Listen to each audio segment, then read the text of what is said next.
Hello YouTubers, welcome back to my channel. Um, the last video, when I was going through the, when I was initially watching it back, before I put it on YouTube, I didn't see something until after I had already put it on YouTube. And, it was that I had not fully explained what the Three-Fifths Compromise was. I had explained how the Founding Fathers wanted to abolish slavery, and but they couldn't, but they couldn't abolish it in the Constitution because if they had, it would never have passed. So it was in this section that was talking about how tax about part of Section 2 of Article 1, where it was talking about uh, how representatives and direct taxes will be apportioned among the different states according to their population. And pretty much at the end, it said included those bound to service for a term of years, and excluding Indians not taxed 3/5 of all other persons. So this is the 3/5 compromise, and what it does, in short, is that instead of considering slaves and other races of people that were looked down upon back then due to racism, instead of considering them one complete person, instead it considered them 3/5 of a person. And that's kind of what that's kind of what it does. That's kind of what the 3/5 compromise does. So now it's off my chest. Let's get right into let's get right back into this Constitution. Today we're going to go over Section 3. So let's get on with this. Section 3. The Senate of the United States shall be composed of 2 senators from each state, chosen by the legislature thereof for 6 years, and each senator shall have 1 vote.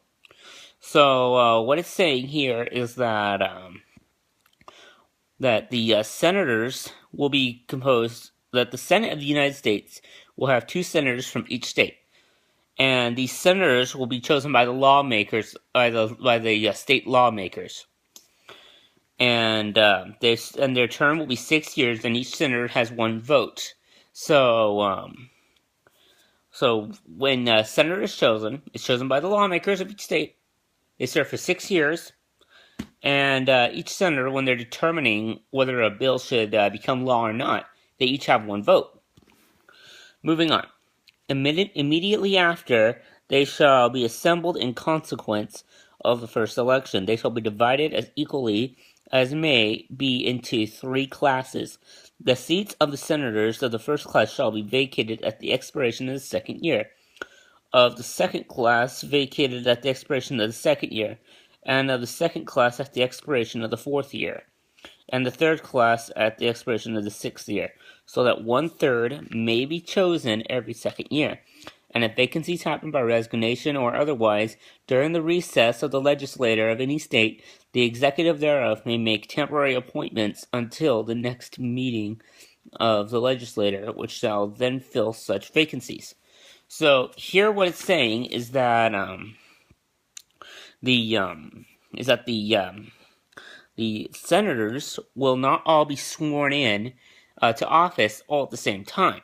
Instead, they will be sworn in every other year, so that when we have like a bunch of states, where when we have a bunch of states with 2 senators for each state, it wouldn't be a big mess. It would take forever to swear in all of these senators when we have like 50 states with 2 per state, so that's 100 senators. And this really goes to show that our founding fathers had a great vision for this country. They imagined a great country with lots of states that went from sea to shining sea. And they were preparing us for that by making by having the system where the senators are divided into thirds, and they're sworn in every other year on rotation. And if vacancies happen, like say by resignation or otherwise, that is, a senator leaves office because of whatever, because he resigns or whatever, then the executive thereof, that would be the governor of that state, will then do what he does with the representatives, should that happen, and he will appoint a new man to take his place temporarily until the next meeting of Congress. So that's what this section is talking about. Moving on. No person shall be a senator who shall not have attained to the age of 30 years and have been 9 years a citizen of the United States, and who shall not, when elected, be an inhabitant of the state for which he shall be chosen. So here's the requirements. To be a senator, you have to be at least 30 years old. If you're an immigrant, you have to have been a citizen here in the United States for at least 9 years. And you have to be an inhabitant or a citizen of the state for which you are elected to be a senator for.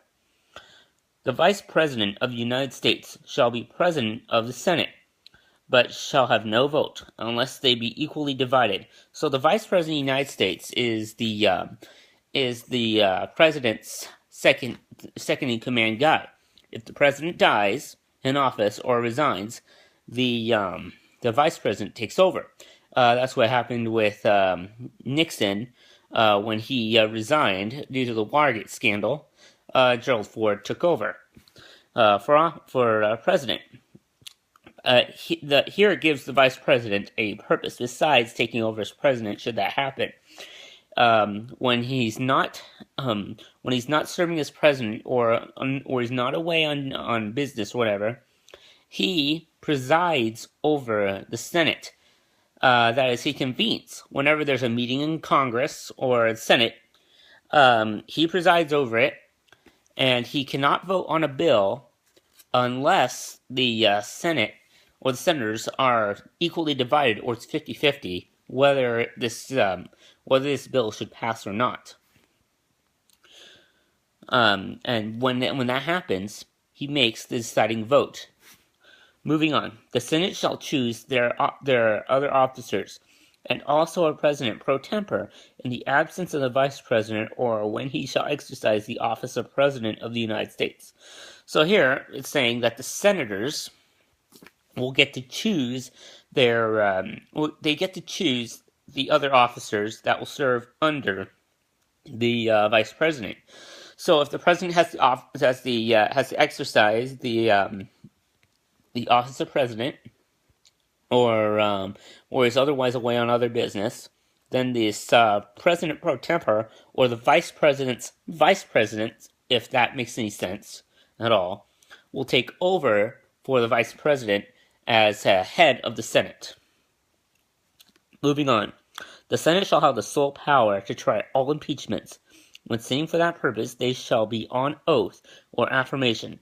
When the President of the United States is tried, the Chief Justice shall preside, and no person shall be convicted without concurrence of 2/3 of the members present. So here it's laying down the rules for impeachment trials, or when the president or a trial for whether or not the President of the United States should be fired or removed from office. And it says here that the Senate shall have the sole power to try all impeachments. The Constitution also said that about the House of Representatives. House of Representatives shall choose their The House of Representatives shall choose their Speaker and other officers, and shall have the sole power of impeachment. So pretty much, it's the legislative branch of government that has the power of impeachment, and the legislative branch alone. The judicial system cannot try impeachments. So it's only the judicial system. And when they sit for that purpose, when they meet for that purpose of impeachment, they shall be on oath. If you've ever witnessed in a courthouse or in a courtroom for or against someone, or if you've ever witnessed it happen, what happens is the person comes up, and the person who sits next to the judge has them raise their right hand and say do you solemnly swear that you will tell the truth, the whole truth, nothing but the truth, so help you God? And they have you say, I do. And that's what they're talking about here. They're on oath that they tell the truth, the whole truth, and nothing but the truth. And when the President of the United States is tried, the Chief Justice shall preside. Now, it's said that the Constitution says that the judicial system does not have the power of impeachment. Only the legislative branch, only the legislative branch has the power of impeachment. But the Chief Justice will preside over it, and the Chief Justice is the person who is kind of he's the lead judge in the Supreme Court. He's the head judge. So he's kind of like the president. He's kind of like the president of the what the vice president is to the Senate. Just to put it in that sense. Moving on, judgment in cases of by the way, almost forgot this bit. And when they're trying, when the president is being tried for impeachment. He cannot be impeached unless 2/3 of all members of the Senate are present. So 2/3 of the Senate have to be there in order for this to happen.